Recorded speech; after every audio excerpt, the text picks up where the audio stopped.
राधे राधे दोस्तों, नमस्कार। आज के हमारी इस वीडियो में हम आपके लिए अपरा एकादशी की व्रत कथा लेकर आए हैं।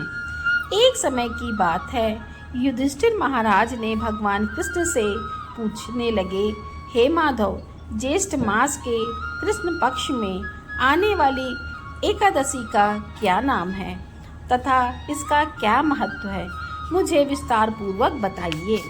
युधिष्ठिर अपने जन कल्याण के लिए बहुत ही उपयोगी प्रश्न पूछा है। ज्येष्ठ मास के कृष्ण पक्ष में आने वाली एकादशी का नाम अपरा एकादशी है। यह एकादशी प्रेत योनि में गई हुई जीव आत्मा को मुक्ति प्रदान करती है।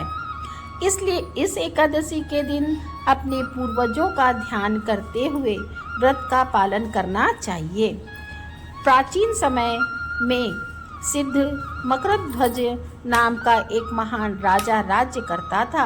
वह बहुत ही धर्मात्मा था। उसके राज्य में प्रजा सुखपूर्वक निवास कर रही थी। उसका छोटा भाई वृद्धि ध्वज अत्यंत क्रूर और अन्यथा राजा मलय ध्वज की लोकप्रियता से वह बहुत चिढ़ता था और द्वेष के कारण एक दिन उसने एक ऐसा कुकर्म किया जिसकी कल्पना भी असंभव है। रात्रि के समय वह महल में गया और उसने अपने बड़े भाई मलय ध्वज की हत्या कर दी और उसके शव को बेरहमी से नगर के बाहर एक पीपल के पेड़ के नीचे गाड़ दिया।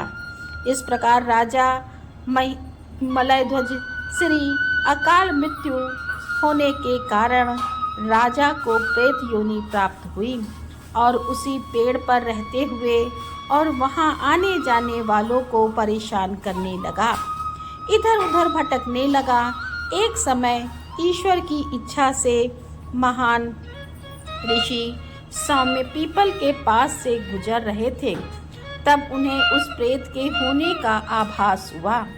अपने तपोबल से उन्होंने उस प्रेत को देखा और यह भी जान लिया कि उसकी यह दुर्दशा कैसे हुई। उदार मन वाले ऋषि ने प्रेत योनि में रहने वाले राजा को पेड़ से नीचे उतारा और उन्हें परलोक विद्या का दान दिया। करुणा से वशीभूत होकर ऋषि ने राजा को प्रेत योनि से मुक्ति प्रदान करने हेतु अपरा एकादशी का अनुष्ठान किया और उन्होंने एकादशी का पुण्य फल राजा को अर्पित कर दिया। इस पुण्य फल के प्राप्त होते ही राजा मलय ध्वज के प्रेत योनि से मुक्ति हो गई और वह ऋषि को धन्यवाद देते हुए दिव्य विमान से विराजमान होकर बैकुंठ को चले गए। कथा को समाप्त करते हुए भगवान श्री हरि विष्णु कहते हैं कि युधिष्ठिर, जो भी व्यक्ति अपरा एकादशी का श्रद्धा और निष्ठा पूर्वक पालन करता है वह 80 पुण्य संचित करता है। यह एकादशी ब्रह्म हत्या, भ्रूण हत्या, धन संचय के लिए, शास्त्रों का अध्ययन, गुरु की निंदा आदि पापों से मुक्ति प्रदान करती है।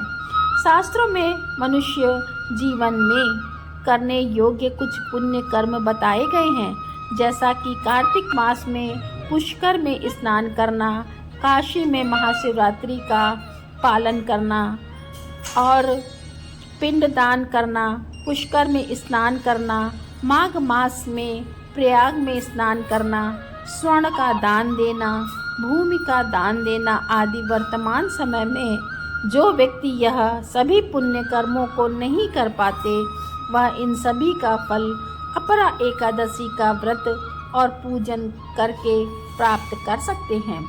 व्यक्ति को अपरा एकादशी के व्रत का पालन पूरी निष्ठा पूर्वक करना चाहिए। जय श्री हरि विष्णु की जय हो। दोस्तों, कहानी अच्छी लगी हो तो वीडियो को लाइक करें, कमेंट में राधे राधे लिखें और चैनल को सब्सक्राइब करें। राधे राधे।